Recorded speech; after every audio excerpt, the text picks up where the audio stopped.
For those of us who came of age in the 90s or just own a DVD player or a streaming service that Warner Brothers is vaguely connected to, you're aware of Batman the Animated Series, and to say this was a breakthrough cartoon doesn't even scratch the surface. I first became aware of it in a preview magazine that shipped a few months earlier, and I still treasure the memories of learning about this. It had pictures of the whole cast, and it even showed how the executive producer was secretly in the first Harley Quinn episode. Alright, so aside from an animated series, we also got an amazing toy line that was from Hasbro, and it went on for years, and it introduced the main concept of Batman being able to be any color, a thing that was only started a few years earlier by the movie line. Now, it wasn't just Batman, of course. One of the things that was so great about the Hasbro lineup was it was one of the first toy lines that gave us Batman's entire rogues gallery. We'd never had this before. Pretty much you were limited to the Penguin, the Joker, maybe Mr. Freeze would show up, but that was it. I mean, getting an action figure of Clayface, Man-Bat, Ra's al Ghul, these were firsts for any toy line. Now, as the look of the show evolved, so did the toy line, and as Batman got broader shoulders and flatter chin, one could say, the toy line continued to evolve into the point that it created some amazing multi-packs that came out at the end that these were really some of the finest Batman toys, I think, that have been out in the last 30, 40 years. All of those final packs from Hasbro that contained never-before-released figures or versions were amazing. But brands like shoes flip-flop, and hey, I mean, even today, the DC brand isn't even with Hasbro or Mattel anymore. I mean, now you get your collector figures from McFarlane and your day-to-day kid figures from Spin Master, and that's exactly what happens in the toy industry, and it's good framework for what we're talking about today, because this is the story of when Mattel took over from Hasbro. And you can see from these early releases that came under the new contract that Mattel was making a very concise effort to make these look and feel like the Hasbro line. Same scale, same sculpts. They weren't the Hasbro figures, but damn close, and you could almost put them side to side. And this was in an effort to create a continuity on shelf and not have things have a sudden changeover.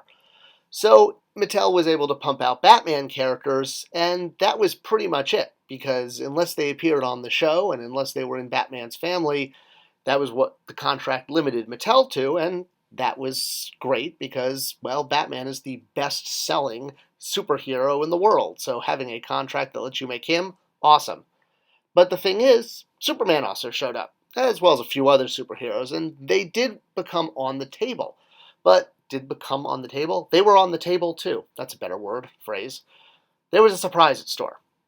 And Mattel was kind of a bit caught unaware. When they signed up for the Batman animated license, they didn't realize they were about to get Justice League, and Justice League was going to become a quintessential line for DC collectors and animation enthusiasts because, well, where we really have a Marvel Cinematic Universe, the Justice League Tim-verse, as it's called, well, it pretty much rivals the Marvel Cinematic Universe in terms of characters, plots, things coming together in amazing ways you never thought about. So Mattel suddenly was going to have access to a lot more characters, especially when the show by the third season was going to become Justice League Unlimited, really opening up the floodgates. So yes, Mattel suddenly had access to the whole DC universe, but in animated style only. This did not allow them to make these characters in other lines, which is why clever brand managers took advantage of this and came out with a huge number of characters in the animated look. Granted, by the time Mattel did get the full license to make all DC characters when they put out the DC Universe Classics line, this became null and void because now anybody really was on the table. But before that, yeah, it was kind of a cool backdoor way to getting an entire DC universe before Mattel got the full license in and around 2006. So, with that complicated licensing bither-bather behind us, we can move forward into how Mattel was going to tackle this. With Superman families and Batman families securely in the 6-inch line and the door now open to making, well, shall we say, whatever we could hope and pray for that Warner Brothers would approve, but at least it was on the table. Hey, I used the phrase right. Now, as far as a tooling bank, it was basically Batman and a few other characters. The Joker, Two-Face, Robin, Batgirl, Nightwing, I'm sure I'm missing one or two.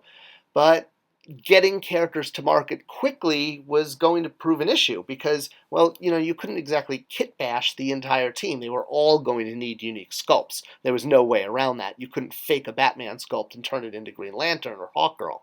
And it was going to be some time before Mattel was able to have its own tooling available in order to put out the Justice League figures. But to get them out early enough to make the movie, or rather TV show launch, that was big.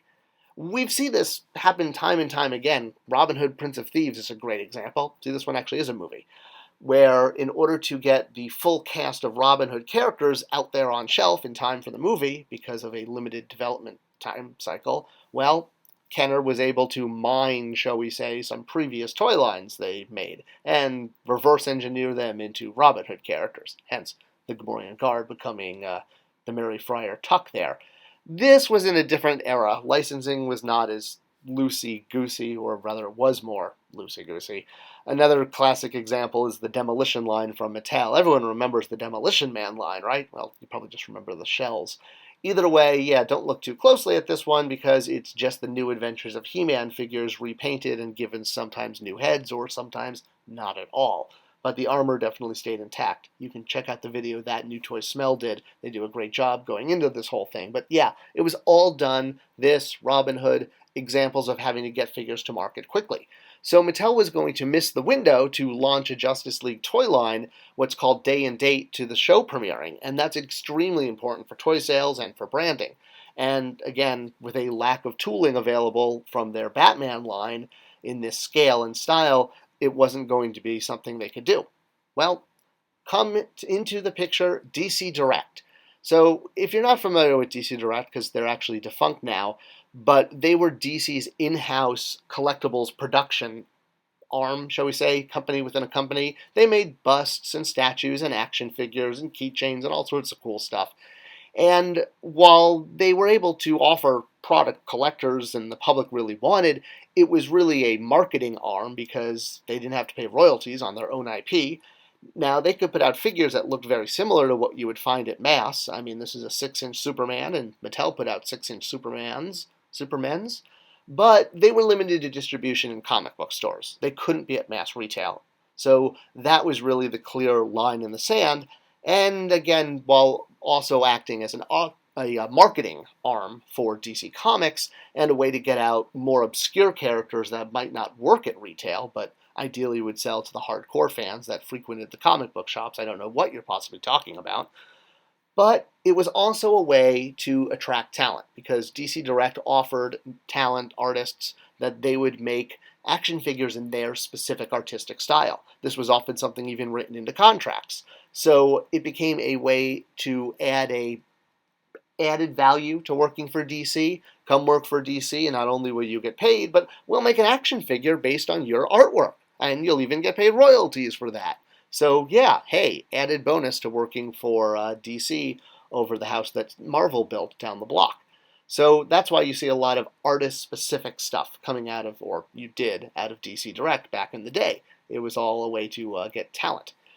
But sometimes fortune favors the bold, maybe the brave and the bold in this case, and DC Direct had been working on a Justice League line for the animated series. And, well, talks were had, partnerships were made, deals were struck, and they wound up allowing Mattel to use their existing sculpts in order for Mattel to have product at market in time for the show's premiere. So the sculpts you're seeing, and actually I'm doing a bad example because I'm showing later DC Direct product, which we'll get to in a moment. There we go, this guy, or gal. Wonder Woman, Superman, Batman, Green Lantern, The Flash. These figures were all sculpted by DC Direct. The stands were from Mattel, but the face sculpts, the body sculpts, it's why the original release also all had inscribed logos. They weren't on universal bucks the way Mattel would later do in order to have parts that could be swapped. Every figure was 100% unique, and they were done at a premium sculpt beyond what normally retail would get.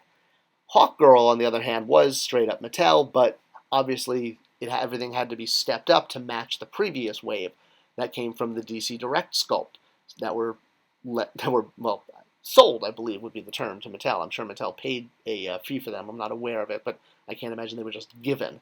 So yeah, that set the standard for all of the Justice League figures, which is why, compared to the Batman animated line, Justice League figures do often look better, because they started with a more collectible version of Batman.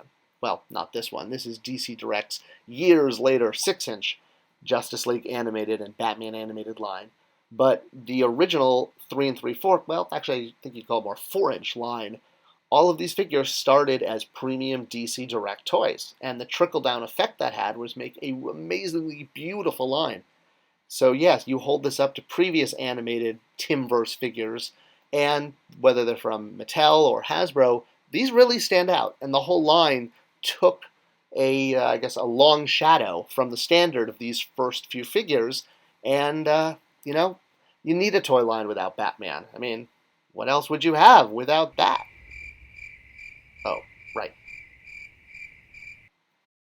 I hope you enjoyed this video, and it was a good look at the origins of the Justice League and Justice League Unlimited lines and why they were so great, and how they were fueled by the power of DC Direct sculpting.